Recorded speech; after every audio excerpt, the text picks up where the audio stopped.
नमस्ते, आप सुन रहे हैं प्रेम अनमोल होता है वाणी। मैं हूं आपकी होस्ट वाणी। पिछले एपिसोड में मैंने स्वप्निल के कंधे पर खड़े होकर पेड़ पर चढ़ने की कला सीखी थी। आज आप सुनेंगे स्वप्निल की वो लंबी कथा जिसने उसे उस पुराने लड़के से एक दार्शनिक पुरुष बना दिया। पहचान का खेल। मैंने स्वप्निल की शर्त मान ली, लेकिन एक शर्त के साथ। मैं आपको राशियल समझते हुए सब कुछ बता दूंगी। और स्वप्निल ने हंसकर अपनी कहानी शुरू की। स्वप्निल का रूपांतरण। उसने अपने अतीत के उच्छृंखल संबंधों का खुलासा किया और बताया कि उसने कैसे दृढ़ संकल्प और इच्छा शक्ति से खुद को बदला। उसका नया सिद्धांत, शारीरिक रूप से बुरी तरह थकना और विचारों को सृजनात्मक दिशा देना। दूरी का भ्रम। मुझे झटका लगा जब उसने स्पष्ट किया कि वो मुझे लड़की नहीं, बल्कि सहजता से किसी लड़के के ही समान दृष्टि से देखता है, जबकि मैं अब तक उसे लड़का मानकर ही व्यवहार करती आई थी। हवा से बातें। वापसी में मैंने उत्साह से कहा, स्वप्निल, इसे इतना तेज दौड़ाओ जितना महाराणा प्रताप अपने चेतक को दौड़ाते हैं। चेतक की लंबी चौकड़ियों के बीच मुझे हवा के वेग से घुड़सवारी और स्वप्निल के पौरुष का निकट से अनुभव करने का दोहरा सुख मिला। धर्मों का महासागर। रैंच पर लौटकर स्वप्निल मुझे स्टडी रूम ले गया। मैं चकित रह गई जब मैंने एक ही शेल्फ में महाभारत, रामायण के साथ जैन अवेस्ता, दीतंक, यहूदी ग्रंथ और श्री रत्नकरण श्रावकाचार, जैन ग्रंथ देखे। जीवन का नया दर्शन। स्वप्निल ने अपनी फिलॉसफी बताई। उसने दर्शक, स्पेक्टेटर बनना छोड़ दिया है और वो दर्शनीय व्यक्ति बनना चाहता है। उसने कहा, मेरा लक्ष्य स्वयं के सृजन करने का हो गया है। मैं स्वयं एक दृश्य श्रव्य सामग्री हुआ हूँ। लेकिन जो बात सुनकर मैं सचमुच अवाक रह गई, वो थी उसकी गीता व्याख्या। श्री कृष्ण की उपस्थिति। स्वप्निल ने आकाश में उड़ते पक्षियों का उदाहरण दिया और संस्कृत के शुद्ध उच्चारण में गीता का श्लोक सुनाया। कर्मण्येवाधिकारस्ते मा फलेषु कदाचन। स्वप्निल की दार्शनिक गहराई, उसका ज्ञान और शुद्ध संस्कृत, ये देखकर मैं मुग्ध हो गई और मेरे मुंह से निकल पड़ा, क्या आप में कभी कभी श्री कृष्ण जी आ जाते हैं? क्या मैं अब भी स्वप्निल को सिर्फ एक दोस्त मान पाऊंगी? और क्या वो अब अपने बारे में वो सब बताएगा जो वो किसी सखी को बताना चाहता है? पौरुष, धर्म और दार्शनिक प्रेम का अद्भुत संगम। प्रेम अनमोल होता है वाणी में आप सुनेंगे एपिसोड 46, राशियल बनकर सुनो, श्री कृष्ण बनके जियो। बिल्कुल, यदि मैं आपको स्वप्निल अर्थात एक पुरुष मानूं तो मेरे लिए बताना कठिन होगा, इसलिए मैं आपको राशियल समझते हुए सब कुछ बता दूंगी। मेरे ऐसा कहने पर स्वप्निल खिलखिलाकर हंसने लगा है। ये तो बड़ा अच्छा तरीका है। मैं भी अभी आपको वाणी नहीं बल्कि पराग भैया समझ लेता हूँ। उसने एक पॉज लेने के बाद बताना आरंभ किया। स्वप्निल ने स्कूल के समय से अपने लड़कियों से रहे संबंधों के बारे में सब कुछ विस्तार पूर्वक बता दिया। मैंने ध्यान से एक एक बात सुनी है। जिस दिन मैंने लड़कियों से अपने संबंध ना रखने का निश्चय किया, उसी दिन से स्वप्निल के इस रूप में आने की शुरुआत हुई है जिसे आप आज देख रही हैं। ये स्वप्निल अब पहले से बहुत अलग है। स्वप्निल ने अपनी एक अंगुली अपने सीने पर रखते हुए कहा, फिर वो चुप हो गया है। राशियल ने मुझे स्वप्निल के बारे में जो पहले बताया था, उसका ही यह स्वप्निल कथित संस्करण है। सही है, जैसा आपने बताया है। आपके पहले के रूप से अब वाला ये रूप एकदम ही भिन्न है। मुझे लगता है ऐसे परिवर्तन के लिए दृढ़ संकल्प और इच्छा शक्ति अनिवार्य होते हैं। मैंने दीर्घ श्वास ऐसे छोड़ी जैसे कि सुनते हुए मैं सांसें लेना भूल गई थी। जी, आप सही कह रही हैं। अपने निश्चय को निभाने के लिए मैंने 2 बातों पर अपना ध्यान केंद्रित किया है। उसमें एक है अपनी दिनचर्या ऐसी रखना जिससे रात्रि तक मैं शारीरिक रूप से बुरी तरह थक जाऊं। दूसरी बात, अपने विचारों एवं जीवन दर्शन को सृजनात्मक और सकारात्मक दिशा में मोड़ने के उपाय करना। कहते हुए उसने अपने दोनों पैरों को टहनी के दोनों ओर लटका लिया और अपना मुंह मेरी ओर कर लिया है। ऐसे मैंने अपने लक्ष्य की प्राप्ति के लिए अपने को अधिकतम संभव रूप से व्यस्त रखना प्रारंभ कर दिया है। मुझे लड़कियां दिखा करती, मुझसे मिलती भी थीं, मगर मुझे लड़कियों को विपरीत जेंडर के मनुष्य की तरह देखने का अवकाश ही नहीं मिलता है। अब मुझे इतना अभ्यास हो गया है, मैं सहजता से किसी लड़की को लड़के के ही समान दृष्टि से देखा करता हूँ। स्वप्निल ने अपना दृष्टिकोण स्पष्ट कर दिया। अब मैं स्पष्ट समझ पाई हूँ। मैं तो स्वप्निल को लड़का समझकर व्यवहार करती आ रही हूँ, जबकि स्वप्निल मुझे लड़की नहीं मान रहा है। या जब जब अनायास ही वो मुझे लड़की के रूप में देख लेता है, तब तब वो मेरी ओर से दृष्टि हटा लेता है। वह मेरी ओर अपनी पीठ कर लिया करता है। मुझे विश्वास नहीं हो रहा है, किसी लड़के के लिए वास्तव में ऐसा कर पाना संभव हो सकता है। मेरे देखे जाने गए लड़के ऐसे नहीं हैं। वाणी, आप शायद 27-28 वर्ष की हो चुकी हैं। आप अब तक अविवाहित हैं। आप भी लड़के लड़की में अंतर नहीं देखते हुए ही अपने कुमारत्व को बनाए रख रही होगी, है ना? स्वप्निल के द्वारा पूछ लिए गए प्रश्न के बारे में मैं विचार भी नहीं कर सकती हूँ। स्वप्निल ने सही कहा है। मेरे कुमारत्व को लेकर उसे ऐसा विश्वास कदाचित राशील के बताने से हुआ है, या पिछले कुछ दिनों जब से मैं उसके साथ हूँ तब से मेरे आचरण को देखकर भी उसे विश्वास हुआ हो सकता है। मेरे मन में इस बारे में संशय है। हाँ, मगर मेरे और आप में बड़ा अंतर है।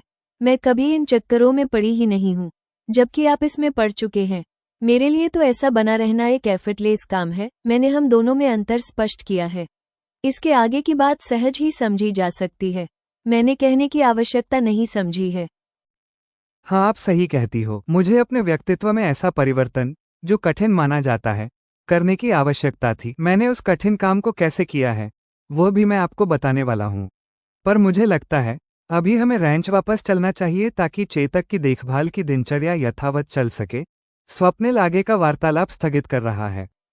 हाँ, अब चलो। आप पहले मुझे उतरने में सहायता करो। मैंने सहमति दी है। हाँ हाँ बिल्कुल, कहते हुए स्वप्निल वृक्ष से उतर गया है। फिर वो टहनी के नीचे आकर खड़ा हो गया है। उसने मुझसे कहा, आप कूद जाओ, मैं आपको संभाल लूंगा। मुझे भय तो लगा, फिर मैंने सोचा एक बार पुनः मेरे पास स्वप्निल की बाहों में झूलने का अवसर है। मैं टहनी पर से नीचे कूद गई हूँ। मेरी आशा के विपरीत स्वप्निल ने मुझे अपनी बाहों में झेलने के स्थान पर मेरी पीठ की ओर से कांखों के नीचे पकड़कर थामा है और मुझे सीधे खड़ा कर दिया है। स्पष्ट है, इंटेंशनली स्वप्निल ने मुझे अपने करीब खींचने का प्रयास नहीं किया है। हम चेतक पर सवार हुए हैं। स्वप्निल, इसे इतना तेज दौड़ाओ जितना महाराणा प्रताप अपने चेतक को दौड़ाते हैं। मैं उत्साह से भरी हुई हूँ। क्या आपने महाराणा को चेतक की सवारी करते देखा है? स्वप्निल खिलखिलाकर हंस रहा है। नहीं, मगर मैं इसकी कल्पना करना चाहती हूँ। मैंने अपनी वाक्पटुता दिखाई है। अब स्वप्निल ने चेतक को तेज गति से दौड़ाया है। चेतक शायद मनुष्यों की भाषा जानता है। उसने मेरी इच्छा को समझा है। वो लंबी लंबी चौकड़ी भरता हुआ हवा से बातें करने लगा है। अभी मुझे दो बातों का रोमांच और सुख मिल रहा है। पहली, हवा के वेग से घुड़सवारी का, और दूसरे, निकट से स्वप्निल के पौरुष को अनुभव करने का। हम जिस वेग से आए थे उससे अधिक वेग से रेंच पर वापस लौटे हैं। फार्म हाउस में एक स्टडी रूम भी है। स्वप्निल ने मुझे वो दिखाया है। उसमें एक बुकशेल्फ में बहुत सी मोटी मोटी पुस्तकें रखी हुई हैं। मैंने देखा उसमें सबसे ऊपर के खंड में महाभारत, रामायण, गीता, ऋग्वेद, यजुर्वेद, सामवेद, अथर्ववेद ग्रंथ, श्री गुरु ग्रंथ साहिब तथा बाइबल रखे हुए हैं। स्पष्ट है कि यह धर्म ग्रंथों से संबंधित खंड है। इनके नाम और इनके बारे में थोड़ा थोड़ा मैं जानती हूँ, मगर इसी खंड में इन्हीं के साथ रखी पुस्तकें भी हैं। इनके नाम जैन अवेस्ता, दीतंक, सुत्त पिटक और श्री रत्नकरण श्रावकाचार हैं। मेरे लिए ये अपरिचित पुस्तकें हैं। स्वप्निल, ये कौन से ग्रंथ हैं? मैं इनके बारे में नहीं जानती। मैंने उंगली दिखाकर प्रश्न किया है। ये बुक्स पारसियों, यहूदियों, बौद्धों एवं जैन अनुयायियों की आस्थाओं और विश्वास के बारे में बताती हैं। रैंच पर आने पर इनमें से हिंदू एवं सिख ग्रंथ तो मम्मा पढ़ा करती हैं। मेरे बहुत से फ्रेंड हैं जो अन्य धर्मों का पालन करते हैं, अतः मैंने इन धर्मों के ग्रंथ शास्त्र इस बुकशेल्फ में लाकर रखे हैं, स्वप्निल ने बताया है। आश्चर्य में पड़ी मैं सोच रही हूँ, यहाँ अमेरिका में रहते हुए भी कोई धार्मिक विषयों को पढ़ने में रुचि रखता है। आओ वाणी, यहाँ बैठो। वहाँ रखे काउच पर वो स्वयं बैठ गया है। मैं भी उसके सामने पैरों को काउच पर ही रखकर बैठ गई हूँ। मैंने अपनी जीवन शैली ही बदलना प्रारंभ कर दी है। मेरे जीवन से आनंद प्राप्त करने के ढंग बदल रहे हैं। मैंने पार्टियों में जाना एवं पीने खाने में गृद्धता त्याग दिए हैं। मूवी, टीवी और स्पोर्ट्स आदि का दर्शक बनना मैंने छोड़ दिया है।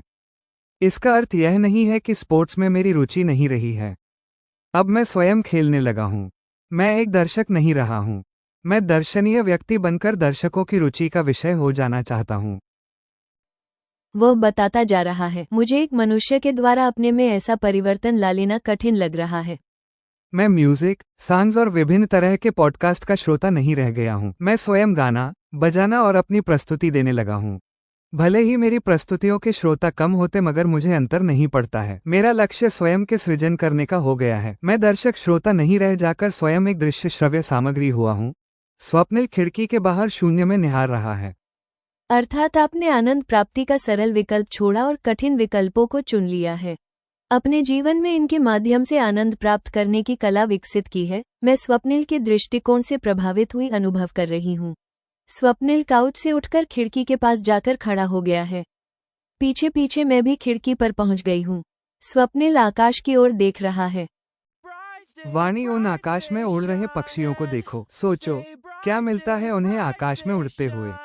उनका खाना पीना, बच्चे और घोंसला तो नीचे धरती पर फैली वनस्पतियों एवं वृक्ष पर होता है ना। अभी स्वप्निल मुझे एक दार्शनिक लग रहा है। मैंने इस तरह कभी सोचा ही नहीं है। हाँ, मुझे बताओ क्या मिलता है उन्हें। मुझे लगता है वे व्यस्त रहना चाहते हैं, अकर्मण्य नहीं कर्मण्य होना चाहते हैं। उन्होंने गीता नहीं पढ़ी है। उनका विश्वास कर्मण्येवाधिकारस्ते मां फलेषु कदाचन मां कर्मफल हेतुर्भूर्मा ते संगोसु कर्मणि होता है। तुम्हें कर्म करने का अधिकार है, कर्म के फल का अधिकार नहीं। तुम्हें कर्म के फल की चिंता नहीं करनी है, कर्मफल का कारण नहीं बनना है तथा अकर्मण्यता में आसक्त नहीं होना है। मैं सोच नहीं सकती हूँ। स्वप्निल संस्कृत का दोषरहित शुद्ध उच्चारण कर सकता है। यही नहीं, प्राणियों और प्रकृति को लेकर इतने भिन्न दृष्टिकोण से भी विचार कर सकता है। क्या आप में कभी कभी श्री कृष्ण जी आ जाते हैं? अभी मुझे स्वप्निल श्री कृष्ण जी की तरह लग रहा है। जेमिनाई की समालोचना, रचनात्मक मार्गदर्शन और प्रस्तुति निर्देश। प्रिय श्रोताओं, एपिसोड 46 में आपने वाणी और स्वप्निल के संबंध को एक अत्यंत ऑनेस्ट और गहरी दिशा दी है। एपिसोड 46 की शक्ति और कथा विकास। संवाद की नवीनता। वाणी और स्वप्निल का राशील और पराग बनकर संवाद करना उन्हें सुरक्षित अनुभव कराता है और अत्यंत व्यक्तिगत बातों को भी खुले रूप में साझा करने का अवसर देता है। स्वप्निल का आंतरिक परिवर्तन। स्वप्निल का अपनी जीवनशैली को बदलकर दर्शनीय व्यक्ति बनने और सृजन करने का दृढ़ संकल्प उसके चरित्र को असाधारण बनाता है। दार्शनिक दृष्टिकोण। पक्षियों के कर्म और भगवद गीता के श्लोक के माध्यम से स्वप्निल का जीवन दर्शन समझाना कहानी का एक सबसे प्रभावशाली क्षण है। ये दर्शाता है कि उसका परिवर्तन केवल आचरण में नहीं बल्कि विचार और आस्था में भी हुआ है। संबंधों में गहराई। वृक्ष से उतरते समय आलिंगन का प्रयास न करना स्वप्निल के शुद्ध इरादे को सिद्ध करता है। वाणी का स्वप्निल को श्री कृष्ण जी का रूप देना उसकी गहरी श्रद्धा, अटूट विश्वास और असीम प्रेम को दर्शाता है। यह उनके बीच के भावनात्मक बंधन को रोमांस से ऊपर उठाकर एक आध्यात्मिक स्तर पर ले जाता है। ऑडियो प्रस्तुति के लिए अंतिम मार्गदर्शन। श्लोक का पाठ। संस्कृत श्लोक का पाठ करते समय उसका स्वर गहरी, स्पष्ट और प्रभावशाली हो। पृष्ठभूमि संगीत बीजीएम। धर्मग्रंथों का दृश्य संगीत में भारतीय और पश्चिमी वाद्य यंत्रों का सुखद मिश्रण हो। श्लोक का पाठ करते समय संगीत आध्यात्मिक, विजयी और गंभीर हो। एपिसोड 46 समाप्त।